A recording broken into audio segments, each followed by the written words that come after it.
Hey folks, welcome you all to a new video. This is CA Ganesh Bharadwaj. So now, in this video, I am going to share with you all the exemption strategy for paper 12 management accounting for your CMA intermediate upcoming exams, which is June 2025 and can also be used for your December 2025 exams, right?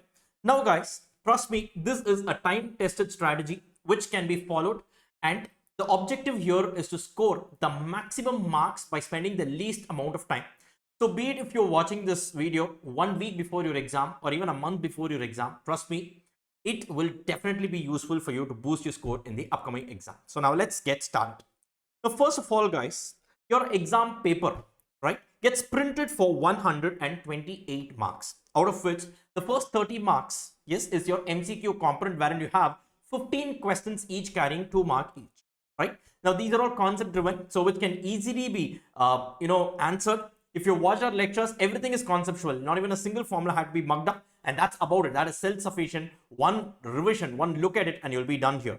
Now, moving on to the descriptive part, right? You will be having 7 descriptive questions, and each question is being tested for 14 marks, right? Now, I think 1 or 2 questions comes for a single 14-mark question. The remaining generally will be 2 7-mark questions under this particular sub question. Now 14 marks each, like that you have 7 questions that contributes to a total of 98 marks. Now out of these 7 questions, you are required to attempt any 5. So this is the rule. So overall, the exam paper gets printed for a total of 128 marks, out of which you need to attempt for 100 marks. And there's no choice in MCQs. On the descriptive component, you have the choice. Now guys, in your your paper 12, you have a total of 10 chapters, right? And this is as per our CMA Institute study note, the study material. The weightage and all these things are given, but I'm going to clearly tell you the manner in which you can prioritize the chapter that can boost your score in your exams, right? So a total of 10 chapters are there. Now in order to effectively revise, right, by spending the least amount of time to score the maximum, I call this as the all-time high scoring topics. The objective here, as I just told you, is to spend the least amount of time and to score the maximum marks possible. Now guys, so this is similar to the strategy which I gave in your paper 8 cost accounting. Similar strategy I'm going to give here in paper 12 management accounting, but the strategy is completely different. Now guys, I call this as the defense and plus attack strategy. As I told you earlier in your paper 8 strategy as well, the same example I'm going to tell you right now. Let's say in a game of cricket, let's say Sachin has scored 95 runs and is standing on the crease. Now, he will not swing his bat right away to hit it for a 6 or a 4. He will try to defend his wicket, score a single or double, and try to cross the 100 mark. The moment he crosses the 100 mark, now he will swing his bat left, right, and center. Now, if it goes for a 6, well and good. If he gets out, even then it's okay because he has reached his objective of scoring the 100 mark. Similarly here, in our exams also.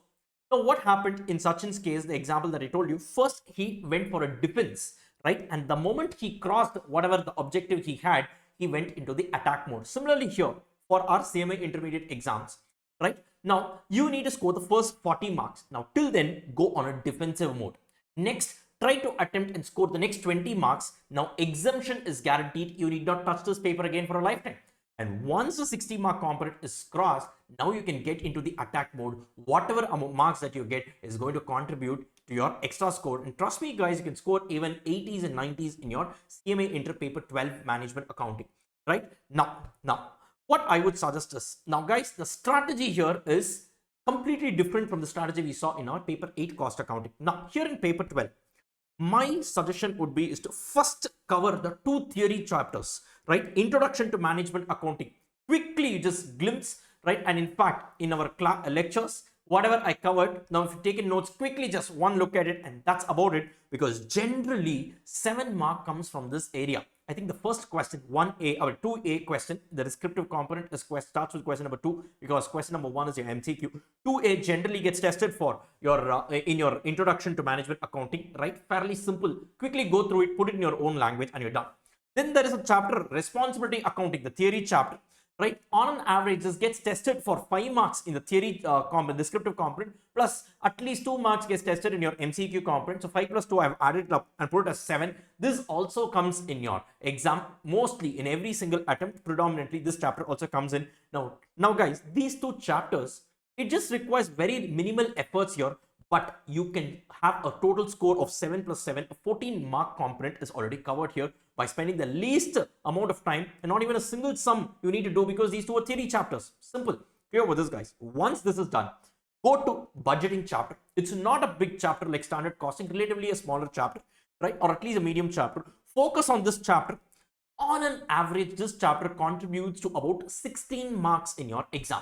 Right? Now, go ahead and finish this chapter. Once this is done, go to ABC. On an average, this chapter gets tested for about 12 marks, right? And once this is done, go to your marginal costing and applications of marginal costing. These two are extended arms of each other, like brothers, right? These two, if you cover, on an average, 25 to 30 marks gets covered in this particular segment as well. Now, if you add up just 6 chapters, that includes 2 theory chapters, right? Just about 4 practical chapters and 2 theory chapters, you will be covering a whopping total of around 72 to 75 marks out of the 128 marks for which your exam paper is going to get printed. Now, if you do it this way, in a least span of time, you are going to cover the maximum number of marks. Sir, do you mean to say the remaining chapters like standard costing, transfer pricing and all, we can leave it? That's not what I'm trying to say here. I'm giving you the priority in which you can revise so that you are guaranteed. Now, look at this, guys. Look at this. Now, these 4 chapters, if you cover 2 theory and budget ABC, these 4 chapters, if you cover, you are guaranteed of this 40 mark component. Right? At least you are definitely guaranteed of 40 marks. 2 more chapters, you are way ahead of your exemption. It gives you a total of around 72 to 75 marks. Now, guys, now you can get into the attack mode. Now you can do standard costing. Now standard costing definitely gets tested for, on an average, 10 marks to 15 marks every attempt. But generally, students find this chapter very lengthy. I do agree. I'm not saying it's a least important chapter. Please do not get me wrong. Here, the objective is spending minimum time and trying to make sure that you're getting the maximum score. Standard costing requires more time. Once you finish the 6 chapters, then you go to standard costing, cover it off. Another 10 mark is sealed for you. 10 to 15 mark is sealed for you. Once this is done, you can go to the remaining chapters like your transfer pricing. You can do it. Then you can go ahead and do your divisional performance measurement, responsibility account. I think responsibility accounting we already did here. So your decision theory. So the remaining chapters you can do after you finish these 6 chapters plus standard costing, and the remaining 3 chapters you can do it after this. That is your transfer pricing, your divisional performance measurement, and then your decision theory. These 3 chapters you can do it towards the end. Now, if you prioritize like this, guys, trust me, you can only score a maximum mark. Forget about passing. You can easily score in 80s and 90s if this is the way in which you prioritize. One more thing, I want to share it with you all. Now, if you have attended my lectures, now at the time of revision, please open the library of adjustments which I dictated during the classes. Right? During our lectures, I dictated. Now, in the back of your notebook, I asked you to write down. If you do the revision along with this, now it generally takes half the time of what it will actually take for other students, because literally every single question from the institute study material we have covered in the classroom itself, right? And I have given you the adjustment, the nature of adjustment for every single question. One look at it, you will know what you need to look into this question, and it quickly gets revised. The entire study material can be revised one day before your exam for sure. Clear with this, guys? And this way you can score really high in your exams. Now, guys, I've proved it to you. 4 chapters you can pass, 3 more, exemption is guaranteed. You need not touch this paper again in a lifetime. Now, you tell me, guys, if not for you, who will pass, right? It's as simple as that. The problem is not with respect to the content or coverage. The problem is generally with our confidence level, and I've broken it down and proved to you that it's very easy to score your maximum marks in your paper 12 management accounting. Clear with this, guys? So with this, I'm concluding this video, and I'm sure you will score the maximum marks in the upcoming exams, and I will meet you all in CMA final. Bye-bye.